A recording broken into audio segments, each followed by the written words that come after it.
আজকে আমি চলে এসেছি সোনাবাজারে সোনা দেখতে। শব্দটা শুনতে অবাক হলেও আমি এভাবেই শুনেছি। এক সিলেটি ভাই পরিচয় করে দিচ্ছে, এটা হচ্ছে সোনাবাজার, এখানে সোনা কেনাকাটা হয়। আসলে হচ্ছে আমরা গোল্ডকে স্বর্ণ বলি আমরা অন্যান্য যে বিভাগের বা জেলার লোকজন আছে, কিন্তু সিলেটিরা গোল্ডকে তারা একদম খাঁটি সোনা যে শব্দটা সেটা ব্যবহার করে। আর শুনতে আপনার কাছে অকওয়ার্ড লাগতে পারে, কিন্তু এটা তাদের মানে কমন ব্যাপার, তারা এইভাবেই বলে। যাই হোক, আজকে চলে আসলাম হচ্ছে দুবাইয়ের গোল্ড সোকে। আরব আমিরাতে আরও অনেক গোল্ড সোক রয়েছে, কিন্তু দুবাইয়ের এই গোল্ড সোক হচ্ছে সব থেকে বেশি পপুলার।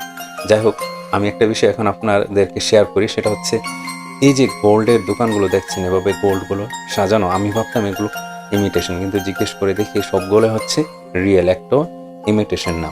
কিন্তু আমাদের দেশে বেশিরভাগ ক্ষেত্রে এভাবে ইমিটেশন সাজিয়ে রাখা হয়। যদি এভাবে গোল্ড রাখা হয় তাহলে ওই দোকানের অস্তিত্ব থাকবে না, এটা আপনারা বুঝতেই পারছেন। তবে আজ এই পর্যন্তই। দুবাইয়ের আরও ভিডিও নিয়ে আসবো। ধন্যবাদ সবাইকে।